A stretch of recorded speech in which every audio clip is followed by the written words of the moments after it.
खुशामदीद, welcome back to असासा। तो पहले हमने बात की थी कि जंग जो है वो आइडिया से नहीं, स्ट्रैटेजी से दी जाती है। लोगों की स्ट्रैटेजी नहीं, स्ट्रैटेजी की इम्प्लीमेंटेशन या एक्सिक्यूशंस जीती जाती है। तो अब नेक्स्ट जो चीज़ है वो है यार पैशन। इस आइडियाज़ और विजन के टॉपिक में let's start with passion. Let's start with red. ये है पैशन। चाहे किसी खातून के पीछे, चाहे किसी मर्द के पीछे, चाहे किसी चीज़ के पीछे, पैसे का पैशन, किसी प्यार का पैशन, इवन के बच्चों का पैशन है कि बच्चे चाहिए, औलाद चाहिए। लेकिन स्टार्टअप के टर्म्स में हम बात करेंगे बेसिकली ज़्यादातर स्टार्टअप के पैशन का। So when you have passion in your life, आप उस चीज़ के पीछे पड़ जाते हो। मतलब उस चीज़ को हासिल करना है, दिन भर सोचना है, और फिर डर, गिल्ट, डिप्रेशन, किसी की गाली, ये तक कोई चीज़ अफेक्ट नहीं करती। आपको है बस मैं और मेरा पैशन है। तो पैशन की बात के लिए एक और एंटरप्रेन्योर की कहानी सुनते हैं कि केविन मैन फाउंडर और सीटीओ थे ग्राफिकली के। ये एक सोशल डिजिटल डिस्ट्रीब्यूशन प्लेटफॉर्म था कॉमिक बुक्स के लिए। कॉमिक पब्लिशर्स यहाँ पे अपने कॉमिक बुक्स पोस्ट करते थे और फैंस उनको रीड करते थे। तो ग्राफिकली ने $1.2 मिलियन रेज किए DFJ mercury, stars media, Chris Sacca और बाकी जो दूसरे इन्वेस्टर्स थे VC से, उन्होंने किए। उन्होंने ऑल्सो माइका बॉल्डविन को ज्वाइन करवाया एज CEO 2009 में। तो केविन मैन बोलते हैं कि मैं बहुत बहुत पैशनेट था कॉमिक्स बुक्स का। तो आई लव्ड कॉमिक बुक्स। तो एक बार बता रहे कि मैं जा रहा था और वहाँ अपने कॉमिक बुक स्टोर जाता था। तो वहाँ पे I loved dead at 17। Rare comic book है, बहुत कम लोग पढ़ते हैं, ज़्यादा लोगों को इसका नाम नहीं पता होगा, लेकिन उसके लिए बहुत एक्साइटेड था। जैसे ही आया मैंने फर्स्ट 3 इश्यूज़ बाय अप कर लिए। उसके बाद I waited for the 4th issue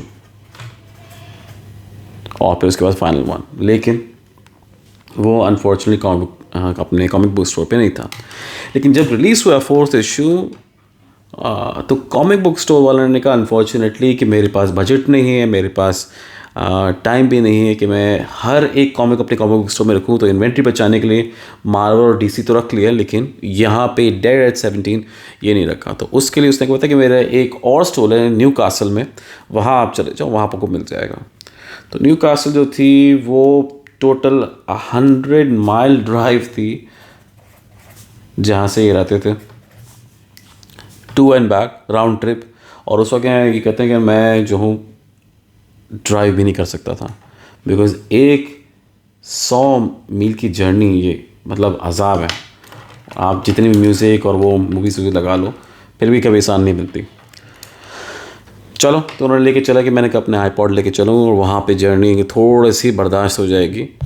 और लेते लेते लेते कुछ घंटों में वो न्यू कासल पहुँच गए। न्यू कासल में वहाँ जाते हैं और न्यू कासल में देखते हैं कि यार वहाँ पे रश लगा हुआ है। और वहाँ पे स्टोर वाला बोलता है कि हाँ, कॉमिक बुक आई थी, डेड 17 कॉमिक डेफिनेटली आई थी, लेकिन it's all sold out, sorry. तो वो कहते कि वापस मैं ट्रेन पकड़ी, वापस बाहर गया गुस्से में, बस जोश, गुस्सा उबल रहा है और जोश है, खून खौल रहा है वहाँ पे। और कहते हैं कि यार ऐसा हो नहीं सकता कि दुनिया इतनी बुरी है कि मेरी फेवरेट कॉमिक बुक नहीं मिली। अब यहाँ पे एक एंटरप्रेन्योर का पैशन देखें, उसकी सोच जो है वो कहाँ बदल रही है। वो कह रहा है कि यार इससे बेहतर तरीका होना चाहिए कॉमिक बुक ख़रीदने का। और फिर एक ख़्याल आता है, ज़्यादातर लोग जो कहेंगे कि यार अब हो गया, अब मैं कहीं और से ले लूँगा, ऐसे कर लूँगा, वैसे कर लूँगा। ये कहते नहीं यार, ये चीज़ अब मैं खुद संभाल लूँगा, देखता हूँ मैं क्या तरीका निकाल सकता हूँ। तो वहाँ ये खुद एतमादी की जो क्वालिटी आती है, ये एक एंटरप्रेन्योर में आहिस्ता आहिस्ता आपको दिखती जाएगी। तो यहाँ पर इनका पैशन क्या दिखता है, कॉमिक बुक्स है भाई, मैंने ख़रीदनी है। तो उसने सोचा जैसे मैं iTunes से म्यूज़िक ख़रीद सकता हूँ, मैं iTunes से म्यूज़िक ख़रीद आसान है, 999 कोई मोटिवेशनल ट्रैक से 999 कोई एल्बम अपनी ले ली, आपने वहाँ से म्यूज़िक ट्रैक ले लिया, मूवी खरीद ली।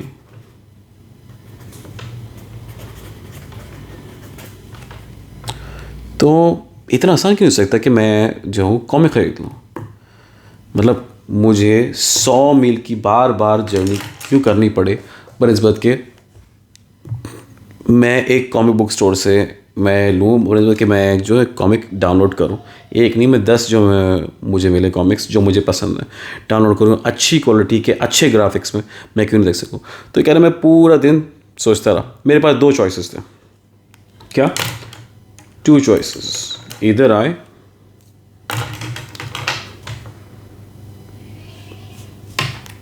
कॉमिक बुक पढ़ना छोड़ दूँ, जो कि मैं भी नहीं कर सकता। नहीं भाई, कॉमिक्स बुक पढ़ना छोड़ दूँ, या फिर मैं iTunes बनाऊँ ऑफ कॉमिक बुक्स।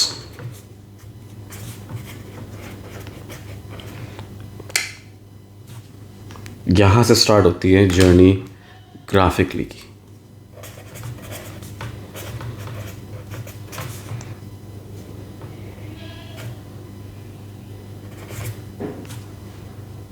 यहाँ एंथुसियाज्म होती है ग्राफिकली, और यहाँ जो है बेसिकली ख़वातीन और हज़रात, यहाँ पे आता है आपका पैशन। यहाँ पैशन आता है आपका किसका? Comic books. यहाँ एक एंटरप्रेन्योर की ज़िंदगी में कॉमिक का पैशन आता है। यहाँ आप कोई भी इसमें कोई भी चीज़ पैशन डाल दें, एनीथिंग यू वांट, और उसको कन्वर्ट कर दें आप अपने बिजनेस में। और उसने कहा कि यहाँ पे हर दिन जब मैं ग्राफिकली शुरू की, फ्रॉम नथिंग टू एवरीथिंग जो अभी ये ग्राफिकली मौजूद है, हर दिन जो है वो खुशी का दिन था। ये नहीं लगता था कि मैं काम पे जा रहा हूँ, ऐसा लगता था कि मैं मस्ती करने जा रहा हूँ, मैं मज़े करने जा रहा हूँ, कि भाई मुझे इस चीज़ को करने से खुशी मिलती है। कि मैं काम पे ना जाऊँ, मुझे ऐसा नहीं लगता कि मैंने कुछ दुनिया में आज कुछ दिन प्रोडक्टिव किया है या खुशी का किया, या मैंने अपनी ज़िंदगी को कोई पैशनेट दिन गुजारा है। तो जब भी मैं काम पे जाता हूँ, मैं वहाँ पे जाकर कुछ नया बनाने को मिलता है, कुछ इनोवेट करने को मिलता है, कुछ तख्लीकी सलाहियत मुझे अपनी इस्तेमाल करने को मिलती है, और वो सेक्टर मेरे पैशन का, मेरे प्यार का सेक्टर बन गया। और आखिरकार जब आप एक चीज़ में, चाहे बच्चा हो, बीवी हो, रिश्तेदार हो, कोई काम हो, कोई भी चीज़ हो, उस चीज़ में आप पैशन जिस टाइम डालते हैं तो वो चीज़ में आखिरकार वो आपको रिज़ल्ट ज़रूर देती है। जितना आप एक चीज़ में मेहनत लगाते हैं उतनी चीज़ वापस देती है। अगर आप पढ़ाई कर रहे हैं मिसाल के तौर पे, तो पढ़ाई कर रहे हैं तो पढ़ाई में जितना आप मेहनत लगाएंगे, इतना प्यार से करेंगे, बनस्बत के इसमें कि यार अब एग्ज़ाम है, मैंने पढ़ना है, एक अंदर एक टेंशन भी बढ़ रही है, यार मैंने आके कमाना भी है, जॉब भी करनी है, ये और टेंशन बढ़ती जा रही है, और एक दूसरी जगह आप चाह रहे हैं कि भाई मेरे अच्छे मार्क्स भी आ जाए। तो अंदर एक फ़ाइट चल रही है और बाहर जो है आपको गोल भी करना है। बनस्बत कि आपने प्यार से कोई चीज़, कोई पैशन से की, तो आपका एक डायरेक्शन, आपका माइंड, बॉडी, स्पिरिट सब एक डायरेक्शन में आ रही है। आपको कोई चीज़ की ज़रूरत नहीं, दुनिया की परवाह नहीं, और आप जो है अपने प्रॉब्लम को सॉल्व करने निकल गए। प्रॉब्लम्स ऑटोमेटिकली सॉल्व कर रहे हैं क्योंकि आप में एक यूनिटी है, एकापन है। माइंड, बॉडी, स्पिरिट जो है एक डायरेक्शन में, एक जोड़ में, कोई तजाद नहीं है, कोई फाइट नहीं है अंदर, कोई मजामत नहीं है। तो आप जो उस प्रॉब्लम को जल्दी सॉल्व कर लेंगे। और यहाँ पे आता है कि बार बार पैशन कि आप फॉलो योर पैशन, आप अपना पैशन फॉलो करो। तो अगर आप अपने स्टार्टअप के बारे में पैशन नहीं है, ये अगर चीज़ नहीं आती है आपके उसमें पैशन, तो यहाँ पे आपका फेलियर आता है। स्टार्टअप फाउंडर्स ज़्यादातर सबसे मुश्किल तरीका इस्तेमाल करते हैं, उसको सबसे मुश्किल तरीके को, सबसे मुश्किल प्रॉब्लम को सॉल्व करने की कोशिश, क्योंकि वहाँ पे पैशन ज़रूरी हो जाता है। बहुत सारे जो फाउंडर्स हैं उनको खुजली होगी कि यार मैं कुछ कंपनी स्टार्ट करता हूँ, मैं भी एंटरप्रेन्योर बनता हूँ। और वहाँ से आप देखें केविन मैन का ये आइडिया निकलता है कि एक एंटरप्रेन्योर ने सिर्फ ये प्रॉब्लम एक्सपीरियंस करी कि मेरे पास कॉमिक बुक्स नहीं है, मुझे ये कॉमिक बुक चाहिए, मुझे कॉमिक्स पढ़ने का बहुत शौक़ है। और वहाँ से उसने डेमो बनाया, वहाँ से एक बिज़नेस पार्टनर पकड़ा, थैन उसका नाम था। वहाँ से उन्होंने माइका बॉल्डविन एक मेंटर था उसको सीईओ बना दिया। ये नहीं कि भाई अगर मैं फाउंडर तो मैं ही सीईओ बनूंगा, मुझे मेरी कंपनी से प्यार है, मुझे काम से प्यार है। तो वहाँ पे उन्होंने माइका बॉल्डविन को एक्सपीरियंस था, उन्होंने कहा था मेरी कंपनी को यहाँ से कहीं और तो पहुँचा देंगे, तो उनको सीईओ बनाया। और वहाँ उस समय में केविन, थैन एंड माइका एक सीड राउंड करते हैं वीसीज और एंजल इन्वेस्टर्स, और वहाँ से चलता है टीम और प्रोडक्ट, वो आपकी पब्लिक में रिलीज़ होता है। तो गोल जो ग्राफिकली का बना वो था कॉमिक बनाने का, और ऐसे सिर्फ सादे कॉमिक नहीं कि आपने पीडीएफ खोला और वो डाल दिया। ये एक ऐसा प्लेटफॉर्म बनना था जहाँ पे अमेजिंग ग्राफिक क्वालिटी, कि भाई जैसी भी कॉमिक बनी हो, किसी भी कलर्स और प्लेटफॉर्म से रेंडर हुई हो, लेकिन यहाँ पे जब ग्राफिकली पाएंगे उसकी अमेजिंग ग्राफिक क्वालिटी थी। और वहाँ पे इनोवेशन क्या रही थी कि एक यूज़र इंटरफेस, कि एक सोशल कंपोनेंट डालना था कॉमिक बुक में, कि फैंस जो हैं कॉमिक्स से एक गहराई के साथ इंगेज हो सकें, और उसके साथ साथ एक लाइब्रेरी बन सके कॉमिक बुक्स की, जहां बहुत सारे पब्लिशर्स, डीसी है, मार्वल है, और दूसरे इवन जापानीज़ मांगा कॉमिक बुक्स, जो जापानीज़ कॉमिक बुक्स माने जाते हैं, वो भी अपनी बुक पब्लिश कर सके।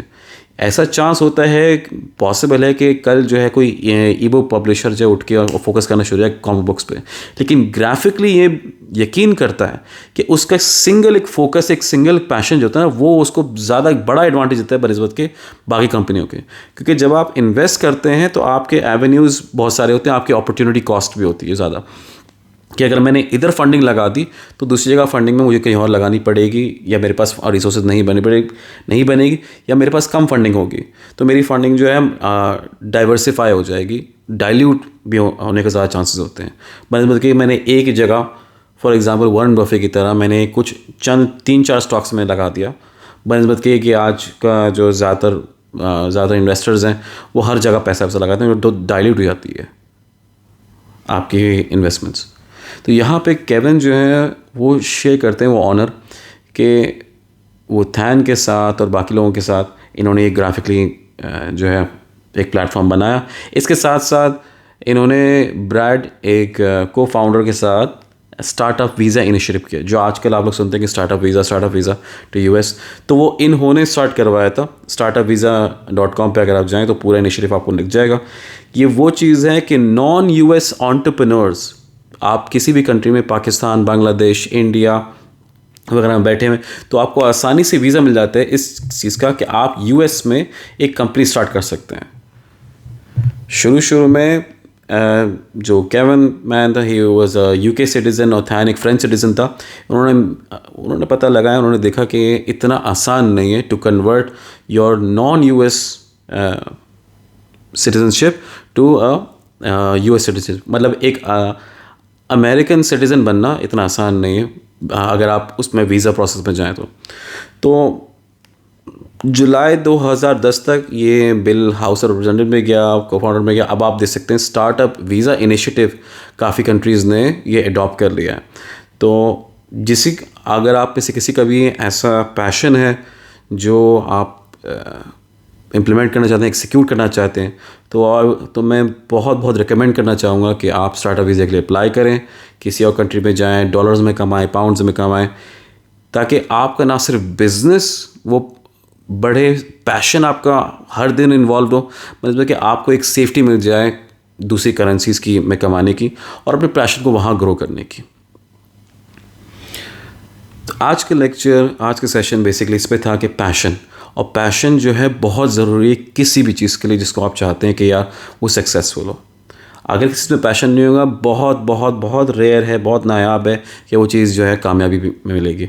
और अगर कामयाब भी हो गई तो ज़्यादा चांसेस हैं कि वो या तो वन हिट वंडर होगा, उसके बाद डूब जाएगा, या फिर वो कहीं ना कोई नेगेटिविटी आपकी तरफ ज़रूर लाएगी। तो ये आज का सेशन था। ये मुख्तसर से पैशन बहुत ज़रूरी है फॉर स्टार्टअप्स। पैशन के बगैर ज़्यादा स्टार्टअप्स बेकार हैं। जितनी आपको तकलीफ़ें गुजरनी पड़ती हैं, passion is very important. Thank you very much, और for next session do join us, please like and subscribe.